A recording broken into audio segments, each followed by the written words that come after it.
All right, so view groups. What are we talking about here when we talk about view groups? Basically, if you've got the 16S, for example, this won't be as painful because you're only dealing with 16 channels and you can almost, you know, easily scroll between them. But if you've got the 32R or the 32S, um, and you have things plugged in different places because, as you all know, channel 17 all the way to 32 are combo. So you can have jack and you can have XLR, and then channels 1 to 16 are all XLR. And you'd have to use a DI box to plug in jack items. So you'll have things plugged all over the place purely because of that. So what you'll be looking to do, one sec. Okay, I think that's better. So what you'll be looking to do is set up view groups.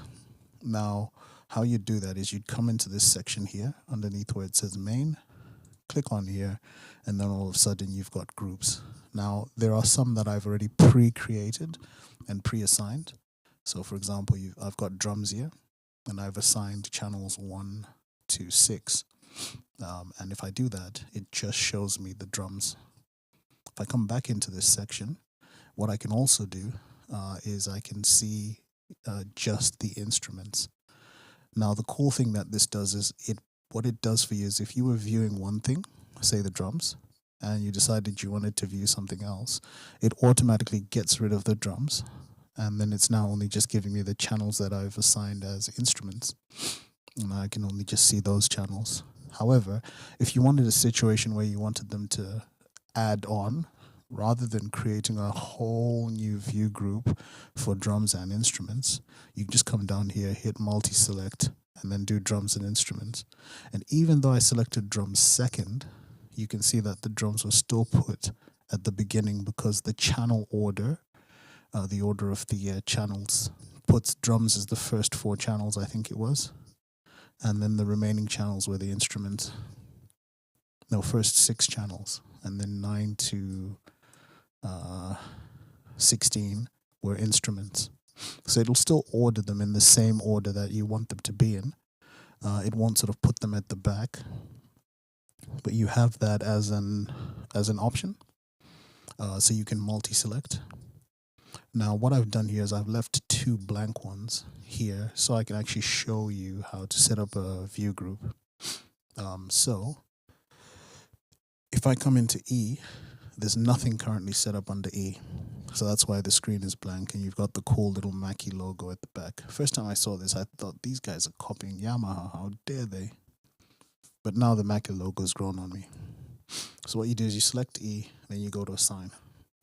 And what will happen is you're in view group E automatically. Now, if you were to come into here and you hadn't pre-selected E, I think it would have defaulted you to A, and then you'd have to come up here and select E at the top. And then you name the group.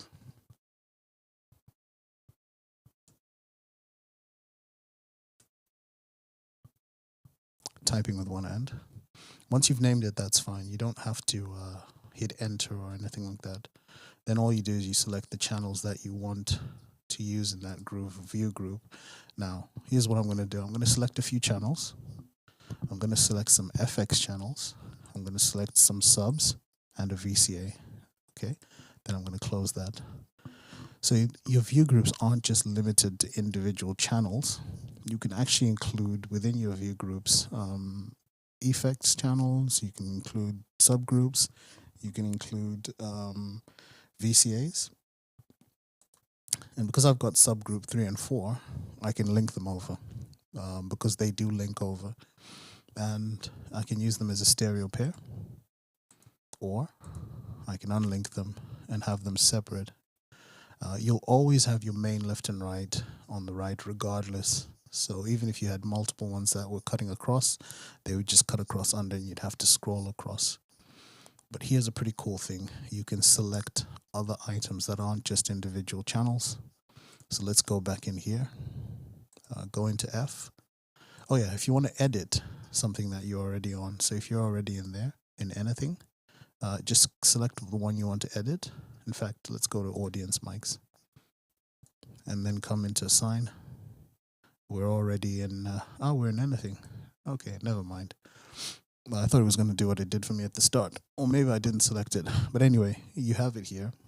And then you can choose to add more stuff in there.